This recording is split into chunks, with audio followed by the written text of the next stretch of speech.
నమస్తే తెలుగు న్యూస్కి స్వాగతం. ప్రస్తుత ఆంధ్రప్రదేశ్ ముఖ్యమంత్రి నారా చంద్రబాబు నాయుడు గారు ఈ రోజుకి ఆయన మొదటిసారి ముఖ్యమంత్రిగా ప్రమాణ స్వీకారం చేసి 30 ఏళ్ళు 3 దశాబ్దాలు గడిచింది. ఈ 3 దశాబ్దాల ఆయన పరిపాలనలో ముఖ్యమంత్రిగా ప్రతిపక్ష నేతగా ఎలాంటి ఒడిదుడుకులు, ఎలాంటి ఉన్నత స్థానాలు, ఎలాంటి పతనాలు, ఇవన్నీ ఇంతకుముందు చాలా డిస్కషన్స్లో మనం చూసాం. అయితే ఈరోజు ఒక అంశాన్ని నేను ప్రత్యేకంగా అడుసుమిల్లి శ్రీనివాసరావు గారి ద్వారా మేము ముందుకు తీసుకురావాలని అనుకుంటున్నా. మనతో అడుసుమిల్లి శ్రీనివాసరావు గారు ప్రముఖ రాజకీయ సామాజిక విశ్లేషకులు జాయిన్ అవుతున్నారు. నమస్కారం. నమస్కారం అండి. అడుసుమిల్లి గారు, చంద్రబాబు నాయుడు గారు మొదటిసారి ముఖ్యమంత్రిగా ప్రమాణ స్వీకారం చేసినప్పుడు ఆయన వయసు 45 ఏళ్ళు, 1995లో. ఇప్పటి వరకు ఆంధ్రప్రదేశ్కి సంబంధించి ఆయన కంటే పోనీ ఆయన వయసులో ముఖ్యమంత్రిగా బాధ్యతలు చేపట్టిన వాళ్ళు ఎవరూ లేరు. అయితే ఆ వయసులో ముఖ్యమంత్రిగా బాధ్యతలు చేపట్టి మళ్ళీ రెండోసారి అధికారంలోకి తీసుకొచ్చి ఆ తర్వాత పడిపోయి మళ్ళా 14లో అధికారంలోకి వచ్చి ఆ తర్వాత పోయి మళ్ళీ 24లో అధికారంలో వచ్చి ఈరోజు ముఖ్యమంత్రిగా ఆయన 30 ఏళ్ల పాటు ముఖ్యమంత్రి ప్రమాణ స్వీకారం చేసి 30 ఏళ్ళు అని మనం చర్చించుకుంటున్నామంటే ఇది మిగతా వాళ్ళకి ఎందుకు సాధ్యం కావట్లేదు? ఈయనకి ఎట్లా సాధ్యమైంది? ఇప్పుడు జగన్మోహన్ రెడ్డి చంద్రబాబు నాయుడు గారి కంటే కాస్త ఎక్కువ వయసులో 48 ఏళ్లకు ఏమో ఆయన ముఖ్యమంత్రిగా బాధ్యతలు ఎక్కువ ఉంటాయండి, అబద్ధాలు చెప్తారు. అవునా, చేపట్టారు. ఈ స్థితప్రజ్ఞత ఇలాంటి వాళ్ళకి ఎందుకు రావట్లేదు? కేసీఆర్ చాలా పెద్ద వయసులోనే చేపట్టారు. కిరణ్ కుమార్ రెడ్డి సరే వాళ్ళంటే ఎలక్టెడ్ కాదు, యాక్సిడెంటల్గా అంటే పార్టీ ఎన్నుకున్నట్టు మిగతా వాళ్ళు ఉన్నారు. వాళ్ళకి ఈ స్థితప్రజ్ఞత ఎందుకు రావట్లేదు? ఈయనలో ఉన్న స్థితప్రజ్ఞత ఏంటి? ఈ రోజుకి తొణకకుండా నిటారుగా నిలబడి రాజకీయాలు చేయడంలో ఈయనకున్న సంకల్ప బలం ఏంటి? ఇప్పుడు జీవితం అంటే వెలుతురు చీకటే ఉన్నట్టే రాజకీయ సోపానంలో అదొక చదరంగం, పరమపద సోపానం అనుకుంటే నిచ్చెనలు ఉంటాయి, పాములు ఉంటాయండి. ఇది అందరూ చెప్పిదే. కానీ నిజంగానే చంద్రబాబు నాయుడు గారి జీవితం అనేక రాజకీయ జీవితం అనేటువంటి ఒడిదుడుకులతోటి కూడుకున్నది. అనేక ఒడిదుడుకులు ఉన్నాయి, ఉత్థాన పతనాలు ఉన్నాయి, చీకటి వెలుతురు అన్నీ ఉన్నాయి ఆయన రాజకీయ జీవితంలో. ఎందుకంటే అసలు ఆయన రాజకీయంగా 1978లో ఎమ్మెల్యే అయిన నాటికి ఆయన యువకుడిగా ఉన్నాడు. ఆయన టిక్కెట్ ఇవ్వడానికి కూడా ఆయన సర్వీస్ చేయించేసుకున్నారు బాగానే. ఐ కాంగ్రెస్ను రెడ్డి కాంగ్రెస్ అని ఉండి అప్పుడు రెడ్డి కాంగ్రెస్ అని పెట్టారు. ఇందిరా ఆ పార్టీ ఏ పార్టీలో ఇందిరా వాళ్ళు తోసేసి రెడ్డి కాంగ్రెస్ అని పెట్టుకున్నారు. రాజశేఖర రెడ్డి, కాసు బ్రహ్మానంద రెడ్డి గారు వీళ్ళందరూ. తర్వాత మళ్ళీ సిక్కు లేకుండా వాళ్ళు ఇందులో కలిసిపోయారు. కానీ వాళ్ళు దోసేశారు. ఐ కాంగ్రెస్ నుంచి నిలబడ్డాడు చంద్రబాబు గారు. ఆయనకు ఎదురైన మొదటి సవాల్ ఏంటంటే ఆయన రాజకీయ జీవితం చాలా సాఫీగా ఉంది. ఆయన కోరుకున్నట్టుగా ఎమ్మెల్యే పదవి టికెట్ తెచ్చుకున్నాడు, గెలిచాడు, మంత్రి కూడా అయ్యాడు. ఆయన మంత్రి అవ్వాలనుకున్నాడు, మంత్రి అయిపోయి ఫస్ట్ టర్మ్లోనే, చిన్న వయసులోనే. అంటే 28 ఏళ్ళు ఫస్ట్ ఎమ్మెల్యే అయ్యేటప్పటికి 30 ఏళ్ళు వచ్చినట్టు మంత్రి అయిపోయాడు. అంతేగా. ఈయన ఆయన అంజయ్ గారి మంత్రివర్గంలో. తర్వాత ఆయనకు ఎదురైన సవాల్, మొట్టమొదటి సవాల్ ఏంటంటే ఆయన జీవితంలో అత్యంత అరుదైన అద్భుతమైన సన్నివేశం, అదృష్టం ఏంటంటే రామారావు గారు అల్డ్ అవటం. వెంటనే వెలుతురు చీకటి అన్నట్టుగా రామారావు గారు పార్టీ పెట్టడం. ఈయనకో సవాల్ ఎదురైంది. ఈయన కాంగ్రెస్ పార్టీలో ఉన్నాడు మంత్రిగా, వాళ్ళ మామగారు పార్టీ పెట్టాడు. ఈయన ఇటువైపు. అందరి ఆసక్తి, అందరి దృష్టి ఈయన మీద పడింది. అప్పుడు చూసారా, పార్టీ ఏమో రామారావు గారు పెట్టాడు, దొళ్ళ కూడా ఎత్తున్నాడు. పండగ నెలలో రేగుపూడి రాలిపోయినట్టు రాలిపోతున్నారు, కాంగ్రెస్ వాళ్ళకి దడదళ్ళు ఆడిపోతున్నారు. అలాంటి పరిస్థితుల్లో అందరి దృష్టి చంద్రబాబు గారు, నారా చంద్రబాబు నాయుడు, చంద్రగిరి చంద్రయ్య ఏం చేస్తాడని చూస్తున్నారు.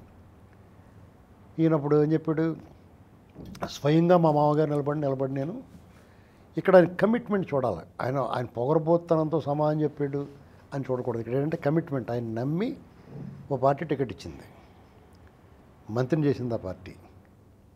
చేసినప్పుడు వాళ్ళ మామగారు పార్టీ పెట్టాడు కదా అని చెప్పేసి టాటా అని చెప్పేసి ఆ పార్టీలో చేరిపోలేదు ఆయన.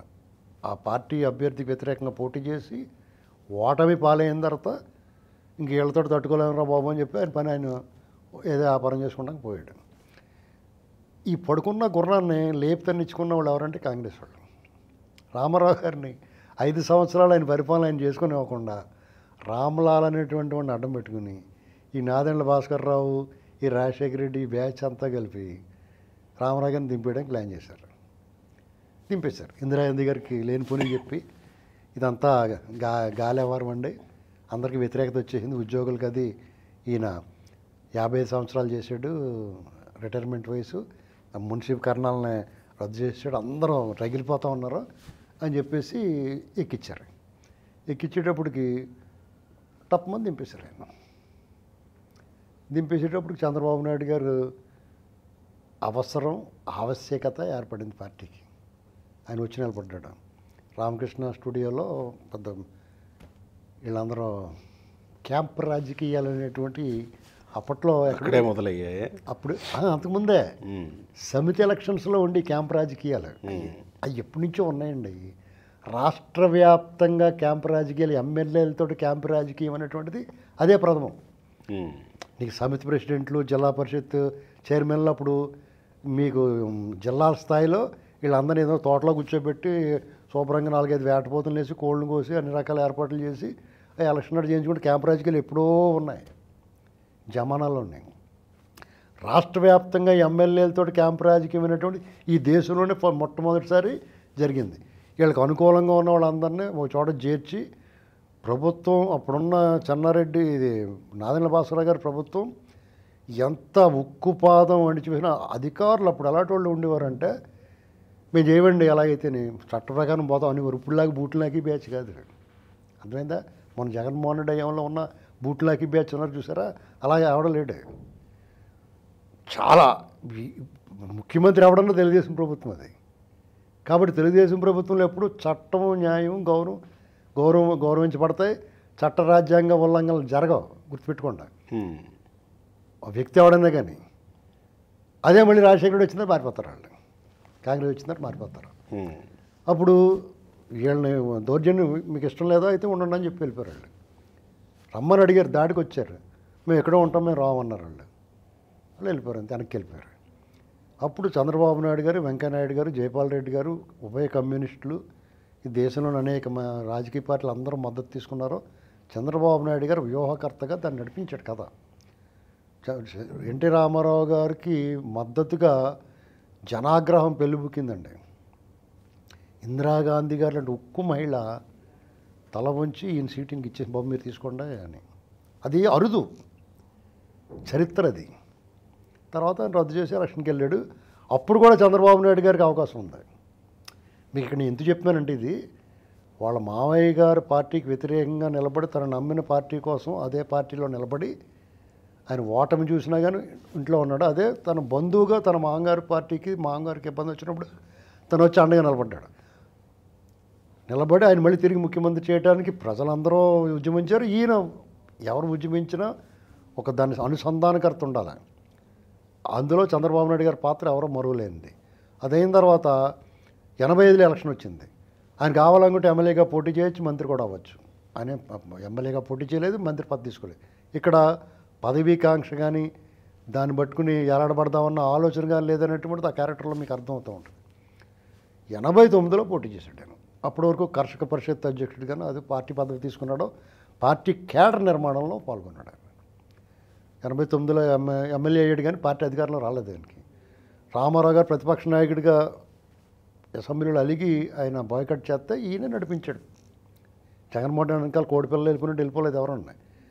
రామారావు గారు అలిగాడు, భుజం మీద అంగవస్త్రం తీసి పక్కన పెట్టి మీ సంగతి చూస్తాను వెళ్ళిపోయాడు ఆయన. తర్వాత చంద్రబాబు నాయుడు గారు నడిపించారు. 94లో అధికారంలోకి వచ్చారు. ఈ మధ్యకాలంలో యండమూరి వీరేంద్రనాథ్ పాత్ర విశాచి, రాష్ట్ర పిశాచి, ఒక దుష్టశక్తి, ఈ తెలుగుదేశం పార్టీకి సంబంధించిన ఎన్టీ రామారావు గారు లాంటి విశ్వవిఖ్యాత నట సార్వభౌముడు, ప్రజల హృదయాలను కొల్లగొట్టినవాడు, మానస చోరుడు, పేద ప్రజల గుండెల్లో ఉన్న ఎన్టీ రామారావు గారిని దెయ్యం పట్టింది. ఆ దెయ్యాన్ని తోలడానికి భూత వైద్యుడిగా మారాల్సి వచ్చింది. ఖచ్చితంగా పార్టీని కాపాడాలా, రాష్ట్ర ప్రజలను కాపాడాలా. ఆ క్రమంలో ఆయన ముఖ్యమంత్రి అయ్యాడు 1995. దానికి పెద్ద అపవాదం మూట కట్టుకున్నాడు ఆయన. అపనింద వేశారు, అయినా భరించాడు గరళ కంటుళ్ళగానే. ఇది పొగడ్త కాదండి. మీరు చూడండి, ఆయన అసెంబ్లీలో దారుణంగా విమర్శిస్తూ ఉంటారు, ఘోరంగా నోటుకొచ్చినట్టు తిడేస్తూ ఉంటారు. ఆయన అలాగే జాలిగా చూస్తాడు. వాళ్ళ రాజకీయ భవిష్యత్తు వాళ్ళకి కళ్ళ ముందు కనపడుతూ ఉంటుంది ఆయనకి. చూసుకోండి కావాల్సింది మీరు. జగన్మోహన్ రెడ్డి హయాంలో కానీ, అంతకుముందు రాజశేఖర రెడ్డిగా ఉన్నప్పుడు కానీ వాళ్ళు ఈయన దారుణంగా విమర్శిస్తుంటే వాళ్ళంగా జాలిగా చూసేవాడు. అంటే స్థితప్రజ్ఞత సాధించిన వాడికి ఏమనిపడుతుంది అంటే, అవతల ఇలా మాట్లాడడం వాళ్ళు ఎంత దిగజారిపోతున్నారు, రాజకీయ భవిష్యత్తు శూన్యమైపోద్ది, వాళ్ళ భవిష్యత్తు అంధకారం అవుద్ది అనేటువంటిది తెలిసిపోయినప్పుడు ఇలాగైపోతున్నాడు కుర్రడు అనుకుంటాం కదా మనం. గబక్కనే ఆవిడప్పుడు వరదల్లోనూ కారు వేసుకుని వెళ్తూ ఉంటారు, రే ఎలకరా బాబు అని చెప్తూ ఉంటారు మీరు. అయినా సరే ఆ కలవట్టు మీద వెళ్ళిపోతుంటే కారు కొట్టిపోద్ది, రే రే రే రే అలాగనుకుంటాడు చంద్రబాబు గారు. వాళ్ళు అలా మాట్లాడుతున్నప్పుడు మీకు అర్థమవుద్దని చెప్పాను అలాగా. ఎందుకంటే జగన్మోహన్ రెడ్డి సమక్షంలో నిండు సభలో వాళ్ళ శాసనసభ్యులు కానీ మంత్రులు కానీ నోటుకొచ్చినట్టు మాట్లాడతా, అసలు దారుణంగా కించపరుస్తా మాట్లాడుతూ ఉంటే చంద్రబాబు నాయుడు గారు వాళ్ళంక అన్నట్టు చూసాడు. నేను ఎప్పుడూ అనుకున్నాను వీళ్ళకి మూడిందిరా బాబు, వాళ్ళ భవిష్యత్తు ఆయన చూసేసాడు అనుకున్నాను. మనకు తెలియదు, ఆయన తెలుసు వాళ్ళ భవిష్యత్తు ఏమైపోద్దాం. At the same time Jaganmohan Reddy చూడండి, ఆయన జగన్ అన్న నువ్వు భలేగుంటావు, నీ తల భలేగుంటుంది, నీ జుట్టు బాగుంటుందని పాటలు పాడారు. అప్పుడు అన్నట్టు చూశాడు, మరి పిచ్చేదల్లరా మీకు తెలుసు, నేను అర్థంలో నేను రోజు చూసుకుంటాను, నా మొఖం నాకే చిరాకు, మీకు ఎలా బాగా కనపడిందిరా అన్నట్టు చూశాడు. కావాలంటే ఫోటో చూసుకుంటాడు ఇలా అంటాడు. ఇప్పుడు అతను ఎయిర్పోర్ట్ నుంచి వెళ్తున్నప్పుడు జగన్ అన్న సీఎం అంటే మరి పిచ్చేదం వల్ల ఎట్రా అయితే నేను నా బతుకు నాకే అర్థం అవ్వట్లేదు, మీకేం తెలుసు అన్నట్టు చూస్తున్నాడు. కావాలంటే చూడండి. ఇది మనం గమనించాలి జాగ్రత్తగానే, ఒక ఎర్రోళ్ళగా చూసుకోకూడదు. అతను కూడా అతను ఎర్నవులు అవుతాడు మామూలుగానే. ఇక చంద్రబాబుని జగన్మోహన్ రెడ్డిని పోల్చాల్సి రావడమే దరిద్రం. మన జాతికి పట్టిన దాన్ని భయంకరమైన దరిద్రమని చెప్పుకోవాలా. ఆయన ఎలాంటి వాళ్ళతో పోరాడాడు, జీవితం అంతా పోరాటమే. అని ఎప్పుడు మనశ్శాంతి ఉంది? ఈ జనం కూడా ఆయనకి ఈ పనివాడిని వదులుకుని ఒక్కోసారి పనికిమాలని గ్యాగేసి తెచ్చుకుంటూ ఉంటారు. ఏంటంటే మీకు 99లో పనిచేసే ముఖ్యమంత్రిగా, 95లో అంటే ఆయనకి చాలామంది అన్నట్టు లాగేసుకున్నాడు, ఓకే. మరి 99 ఎలా గెలిచాడు ఆయన?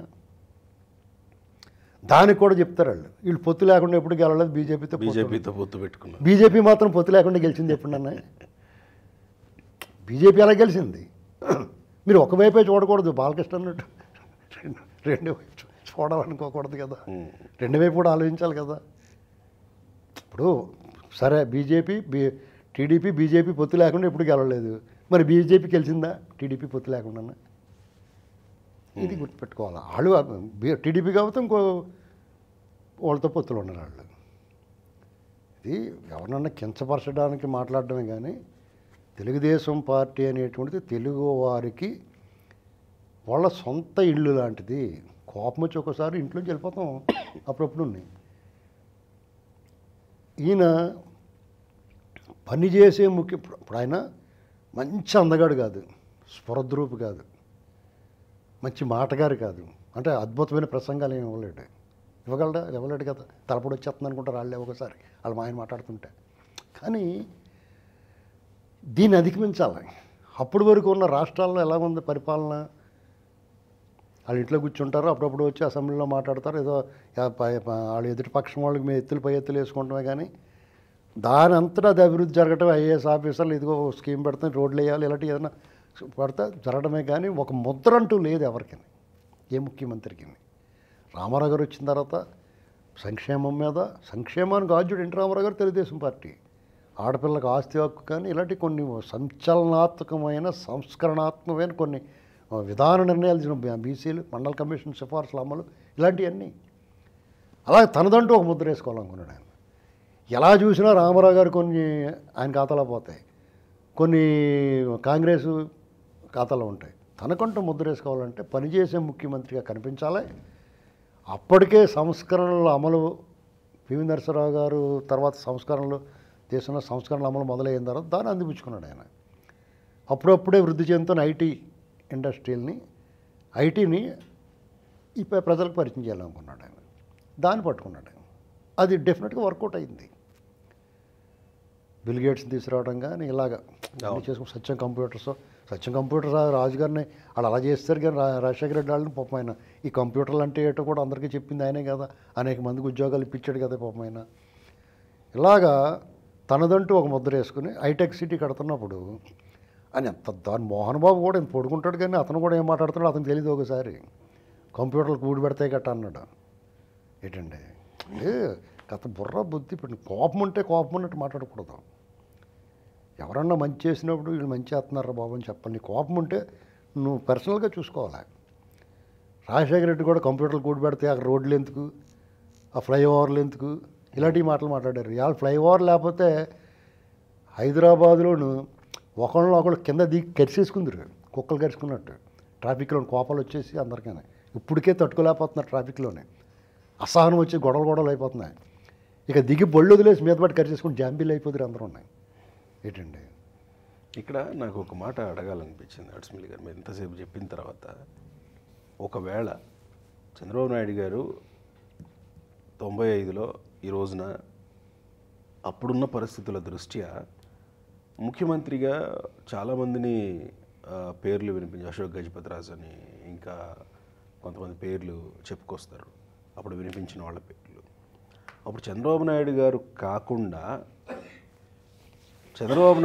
కాకుండా అంటే వాళ్ళు పేర్లు నేను అనట్లేదు, కానీ అశోక్ గజపతిరాజు గారు ఇంకొకళ్ళ నేను అనట్లేదు. కానీ ఒకవేళ చంద్రబాబు నాయుడు గారు ఈ స్టెప్ తీసుకోకపోయి ఉంటే రాష్ట్రాన్ని ఎలా ఊహించగలం మనం? ఏమీ లేదండి. ఇప్పుడు మీకు జనతాదళ్, జేడీయూ, జేడీఎస్, జేడీడి డాడండు అన్నట్టు ఉంటాయి అని. అంతే తెలుగుదేశం పార్టీ పీలికలు అయిపోయినాయి. ఎందుకంటే దీన్ని కట్టిపడేసి ఉంచి ఒక తాడు కావాలా. పూలదండకే దారం ఎలాంటిదో అలాగే చంద్రబాబు నాయుడు గారు ఒక నిర్మాణం చేశాడు, క్యాడర్ నిర్మాణం. ఇందులో ఎన్టీ రామారావు గారి అంశం, ఆయన లెగసీ ఉంటుంది. ఆయన అంతర్గతంగా ఆయన అధ్యక్షుడిగా కాదు, ఆయన ముఖ్యమంత్రి పదవిలోంచి క్యాడర్ అందరూ దింపడానికి సహకరించిన ఆయన అంటే ఉన్న ప్రాభామానాలు ఎవరికి పోలేదు. ఆయన వెనకాల ఉన్న దెయ్యాన్ని చూసి వద్దనుకున్నారు కదా తప్ప, ఇవాళకి ఎన్టీ రామారావు గారు, ఎన్టీఆర్ అన్నగారు అనేటువంటిది ఈ పార్టీ ఒక ఆత్మ. చంద్రబాబు నాయుడు గారు పరమాత్మ, అంతరాత్మ అన్నట్టుగా. ఏంటండి దీనికి కేడర్ నిర్మాణం వల్ల చంద్రబాబు నాయుడు గారు ఆ పార్టీని కాపాడుకుంటుంటే రెండు విషయం ఇక్కడ. ఒకటి తెలుగుదేశం పార్టీ, రెండు రాష్ట్రం పరిస్థితి ఎలా ఉండేది అని. రెండోది పార్టీ పరిస్థితి. చాలా సింపుల్గా చెప్తున్నానండి. తెలుగుదేశం పార్టీ క్యాడరు మనసు గెలుచుకున్నాడు ఈయన. ఎలా గెలుచుకున్నాడంటే, రాష్ట్ర ప్రజల సంగతి పక్కన పెట్టండి, తెలుగుదేశం పార్టీకి కార్యకర్తలు, నాయకులు వీళ్ళందరూ ఉంటారు కదా, వాళ్ళందరికీ కూడా ఈ దుష్టశక్తి మీద, ఆ పిశాచి మీద, రాష్ట్ర పిశాచి మీద అందరికీ ఒకమైన యావగింపు వచ్చింది. అదే సమయంలో ఈయన బాధ్యతలు తీసుకోవడం ద్వారా వాళ్ళ మనసు గెలుచుకున్నాడు.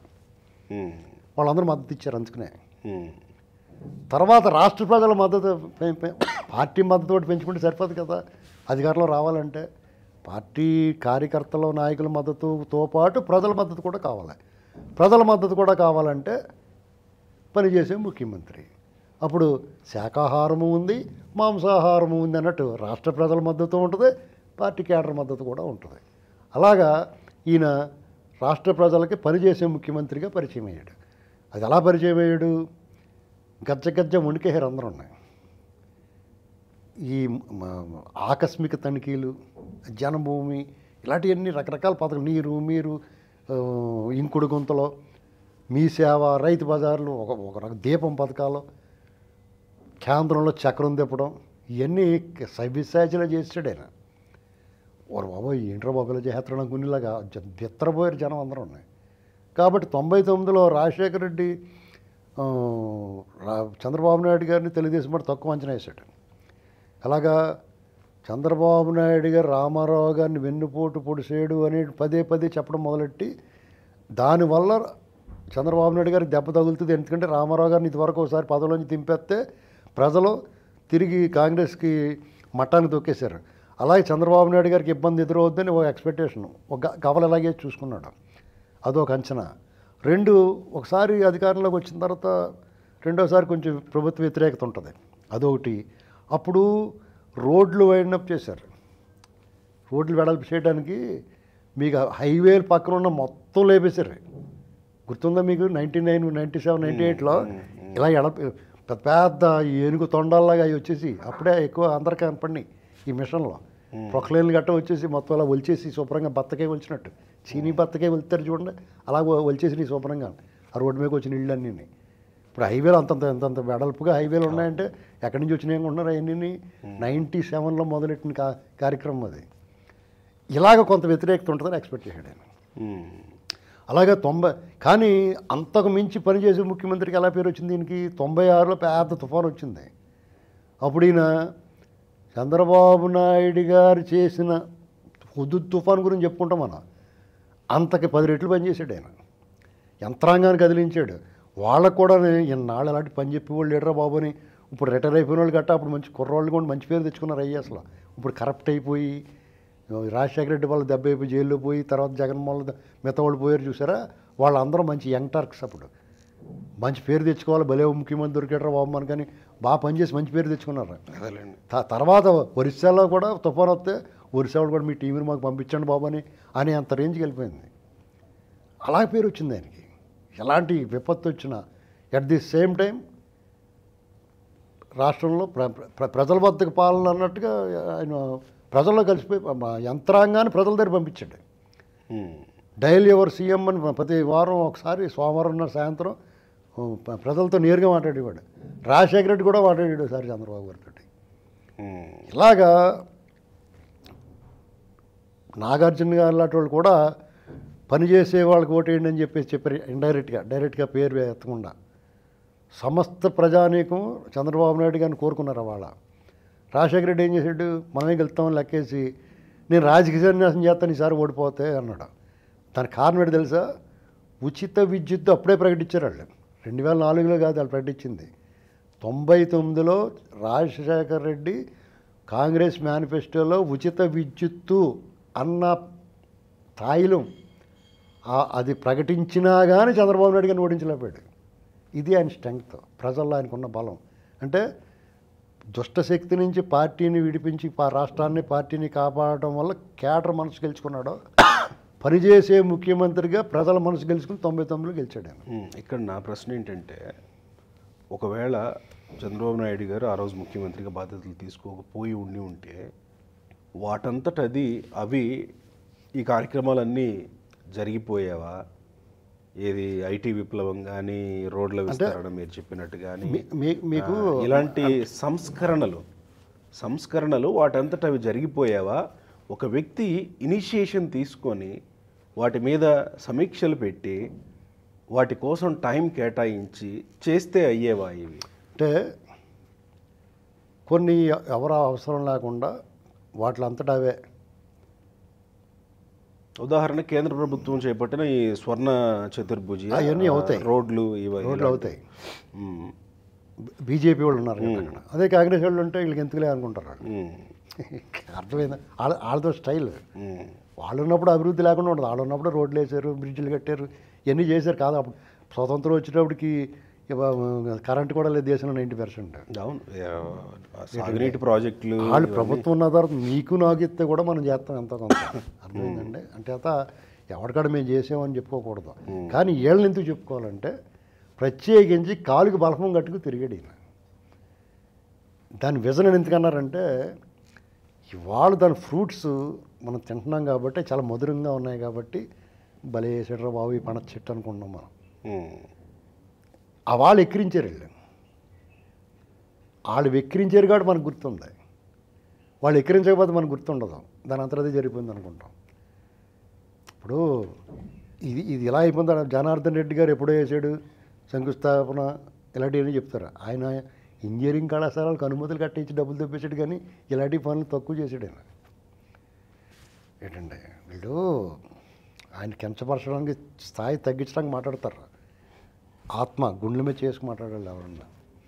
ఎందుకంటే ఇవాళ క్రెడిట్ ఇవ్వటం అంటే వీళ్ళ ఆస్తులే రాసి ఇవ్వగలదు ఆయనకి. నువ్వు మంచి పని చేసేవరా బాబు, ఇప్పుడు మీరు నాకు మెయిల్ చేశారనుకోండి, నువ్వు ఎలా మెయిల్ చేసావు, నీ వల్ల నేను కొంచెం బాగున్నాను అని చెప్పుకోవడంలో దాని పెట్టుబడే ఉంది. థ్యాంక్స్ గివింగ్ అది నిన్ను పెంచుతుంది, నీ స్థాయి పెంచుతుంది, నీ మానసికంగా ఒక వికాసం ఉంటుంది. అంతేగాని నువ్వు చేసేది ఎవరు. ఇప్పుడు కేసీఆర్ గారు ఉన్నారు, వాళ్ళు కూడా చేశారు. ఇక్కడ తెలంగాణ అదృష్టం ఏంటంటే చంద్రబాబు నాయుడు గారు తెలుగుదేశం అధికారం అది లేకుండా పోయి 20 ఏళ్ళు అయింది. ఇక్కడ తర్వాత వచ్చిన ముఖ్యమంత్రులు ఎవరైనా సరే దీన్ని డిస్టర్బ్ చేయలేదు. కేసీఆర్ గారు వచ్చినప్పుడు, రేవంత్ రెడ్డి గారు వచ్చిన దాన్ని ఇంకా కొనసాగిస్తున్నారు అంతే తప్ప, చంద్రబాబు నాయుడు గారు హైటెక్ సిటీ కట్టాడా దానికి లిఫ్ట్లే ఆఫ్ చేసేయండి ఇలాంటివి పెట్టలేదు, కరెంట్ ఆఫ్ చేయండి, ఆ రోడ్డు తవ్వేయండి ఇలాంటివి పెట్టలేదు, ఇలాంటివి చేయలేదు. ఫైనాన్షియల్ డిస్ట్రిక్ట్ ఏంటి అది మొత్తం ఎత్తేసి అయోధ్య రామరెడ్డికి ఇచ్చేయండి అని అనలేదు. మీకు అలాంటి పనులు ఏం చేయలేదు వాళ్ళు. కాబట్టి ఇంకా ఇంకా డెవలప్ అవుతుంది. కానీ ఆ రోజు తట్టడి మట్టి పోసి అక్కడ దాన్ని నిర్మించిన మనం మర్చిపోకూడదు కదా. తెలంగాణ ప్రజలు మర్చిపోలేదు. కొంతమంది నాయకులు నోటొట్టం వాళ్ళు మాట్లాడతారు తప్ప, చాలామంది నాయకులు ఇవాళకి ఏదో సందర్భంలో మాట్లాడుతూ ఉన్నారు బాబు గారి కృషిని. అలాగే ఆంధ్రప్రదేశ్ విషయంలో కూడా ఆయన ఒకటేనండి, ఆయనలో కొన్ని లోపాలు ఉన్నాయి. ఆయన తన క్యాడర్ అతను ఆయన ప్రతీకారేచ్ఛ ఉండదు. ఆయన రాజకీయాల్లో ప్రతీకార రాజకీయాలు కానీ కక్ష రాజకీయాలు కానీ చేయడు ఆయన. అది దానికి మొట్టమొదటిసారిగా అందరికీ తెలిసింది ఎప్పుడంటే 99 ఎలక్షన్స్లో రాజశేఖర రెడ్డి గారు ఇష్టమైనట్టు తిట్టాడు చంద్రబాబు నాయుడు గారిని ఎలక్షన్ ప్రచారంలో. నేనే గెలుస్తాను ఛాలెంజ్ చేసి చాలామంది అధికారులు డీజీపీలతో సహా పుష్పగుచ్చాలు పట్టుకుని వెళ్ళారు ఆయన దగ్గరికి. ఎలక్షన్ ఫలితాలు రేపే ఎల్లుండి అనగా, మీరే అయిపోతున్నారండి పంచి బాగా కట్టుకుని రండి అని చెప్పేసి చెప్తానికి వెళ్ళారు. చెప్తే ఆయన కూడా నవ్వుకుంటూ ఆయనే తీసేసుకున్నాడు ఆనందంగానే. స్వీట్లు సూర్య లోపల పెట్టి అన్నాడు, స్వీట్ పార్ట్స్లో అవన్నీ. కానీ కట్ చేస్తే టీడీపీ గెలిచింది, కూటమి ఎన్డీఏ కూటమి గెలిచింది. అప్పుడు మరి ఏంటని అడిగారు, దానికి సమాధానం లేదు. మాట తప్పడు కదా, మాట తప్పడో మడమ తిప్పడు అంటారు కదా. మరి దానికి సమాధానం ఇప్పుడు చెప్పమనండి వాళ్ళు ఎవరినన్నా ఉండేవాళ్ళు అరుణ్ కుమార్ని. అయాలే రాజకీయ సన్యాసం తీసుకుంటానన్నా కూడా ఎందుకు రాజకీయ వైభోగం చేసేట్టు వచ్చి ఇంత విధ్వంసం ఎందుకు చేసాడు రాష్ట్రాన్ని, దానికి సమాధానం చెప్పానండి. ఆ వాళ్ళు ఎవరు తెలిసిన చంద్రబాబు నాయుడు ఈ పుష్పగుచ్చాలు అవి పట్టుకెళ్ళిన వాళ్ళు అందరూ కూడా చంద్రబాబు నాయుడు గారి దగ్గరికి వెళ్ళారు. మొన్నాడు ఆయన ముఖ్యమంత్రి అయిపోయిందని వెళ్తారు కదా, మొన్న వెళ్ళినట్టు సీతారామాంజనేయులు శ్రీలక్ష్మిలు అందరూ వెళ్ళినట్టు వెళ్ళారు కదా. ఇప్పుడు ఇంకా సీతారామాంజనేయులకి అపాయింట్మెంట్ ఇవ్వలేదు, శ్రీలక్ష్మి గారిని పట్టించుకోలేదు చంద్రబాబు నాయుడు గారు. కొంచెం మారాడు. వాళ్ళ దురాగతాలు చూసి వాళ్ళ మీద విముఖత ప్రదర్శించాడు, కానీ కక్ష చూపించలేదు. ఆ వాళ్ళందరే మీరేం మొగమాట పడకండి, రాజకీయాలన్నీ కూడా ఎన్నికల వరకే, మీరు మళ్ళీ మనందరం కలిసి పని చేసుకుందాం, నా దోలు తీర్చేయండి, మొత్తం సర్వనాశనం చేసేయండి అని వాళ్ళని ఎంటర్టైన్ చేశాడు. ఆ జవహర్ రెడ్డిలో వాళ్ళు వీళ్ళు ఏం చేయరు, అప్పుడు అలాగే సార్ అని చెప్పి తర్వాత దోలు తీర్చేశారు. దిగ్భ్రాంతికి గురాడు, నిర్గాంతపోయాడు ఆయన. ఇలా ఉంటారా మనుషులు అనుకున్నాడు, కానీ చేజారిపోయింది. కల్లం అజయ్ రెడ్డి అంటే అజయ్ కల్లం, ఇది ఎక్కడి నుంచి దిగేయడం అంతరిక్షం నుంచి అనుకున్నాను నేను. అజయ్ రెడ్డి అంటే కల్లం అజయ్ రెడ్డి అంటే కళ్ళం అజయ్ రెడ్డి. నేను ఫస్ట్లో అజయ్ కల్లం అంటే వీడు అంతరిక్షం నుంచి అయినా వచ్చాడా అంటే, ఐఏఎస్లు ఐపీఎస్లు బీహార్ నుంచి యూపీ నుంచి కూడా దిగుతారు కదా, అలా ఇలాంటి పేర్లు పెట్టుకున్నారు వీళ్ళు కనపడకుండానే. అదే ఆవిడ మామూలుగా ఏ వెంకట్రావు అని పెట్టుకోవడానికి పేరు వీర వెంకట్రావు చౌదరి అని రాత్రాలు అవసరం లేకపోయినా కానీ. ఏంటండి ఇలాంటి పరిస్థితులు రాష్ట్రంలో, ఈ సమాజంలో ఈ వైఖరి, కుల వైఖరిని ఈత కొట్టుకుంటూ వచ్చి పార్టీని ఎలా ఆయన 4 సార్లు ముఖ్యమంత్రి ఏంటంటే great achievement, life time achievement అండి, జీవిత సాఫల్యం అది. ఇలాంటి సమాజం, ఇలాంటి మనుషులు, ఇలాంటి సహచరులు. ఒక ఉంటాడు ఈయన సహచరుడు దెమ్మశాఖలాగా, అతని కులానికి ఏ రకంగానూ ఉపయోగం ఉండదు పార్టీకి. ఈయన మాత్రం ముయ్యాలి కావిడి వేసుకుని ఆ దెమ్మశాఖనే. ఆ పేరు నేను చెప్పను, ఏడుస్తారు. ఏంటండి ఇలాంటి వాళ్ళందరూ ఈయన కూడా ఈడ్చుకుంటే వెళ్తుంటాడు పాపం వాళ్ళందరూ. నేను అల్లు సీతారామ సినిమాలోని అలా కొడలు ఇచ్చి కొట్టేస్తుంటే లాక్కెళ్తూ ఉంటారు చూడండి, పెద్ద రోలర్ లాంటి దాన్ని అలా మోసుకెళ్తున్నాడు కొంతమందిని ఆయన. అయినా సరే అలుపు లేదు సొలుపు లేదు. ఆయన మెంబర్స్ చెప్తుంటే నాకు ఒకసారి బాధ వస్తుంది. మనం ఏదో మా అలాగన్నానని చెప్పి మీరు ట్రోలింగ్ ఎంత చేయని మళ్ళీ అంటాను నేను. ఏంటండి, ఎందుకంటే చంద్రబాబు నాయుడు గారు కొన్ని విషయాల్లో నాతో సహా చాలామంది చిరాకు వస్తుంది. ఈ సహనానికి అసహనం వచ్చేలాగా, ఈ సంయమనానికి చిరాకు వచ్చేలాగా ఉంటాయి కొన్ని వ్యవహారాలు. కానీ అలా లేకపోతే ఈయన కథ ఎప్పుడూ ముగిసేది. ఎగ్జాక్ట్లీ, అందుకే నేను మొదట అన్న మాట ఆ స్థిత ప్రజ్ఞత అని అన్నాను. ఎందుకంటే జగన్మోహన్ రెడ్డి చూడండి, పిచ్చి చూపులు, ఎరునవ్వులు, చేష్టలు ఇవన్నీ చేసాడా. 5 ఏళ్ళకి దుకాణం సర్దుకుని వస్తే అడిలిపోతున్నారా. ఈ భయాందోళన అతను ప్రజల్లో 10-15 ఏళ్ళు వెంటాడతాయండి. అతనికి పొలిటికల్ సీన్ చాప్టర్ క్లోజ్ అయిపోయింది అతనికి. మీ మీద కోపం ఉండొచ్చు, అవినీతి ఆరోపణలు ఉండొచ్చు, మీరంటే భయం ఉండకూడదు ప్రజలకి. ఆ భయాన్ని పరిచయం చేసాడు జగన్మోహన్, చూపించేశాడు. భయం పరిచయం చేయడం ఏంటి, భయపెట్టేశాడు కదా. చంద్రబాబు నాయుడు గారు అంటే భయం లేదు ఎవరికన్నా. అదే ఆయన బలం, అదే ఆయన బలహీనత.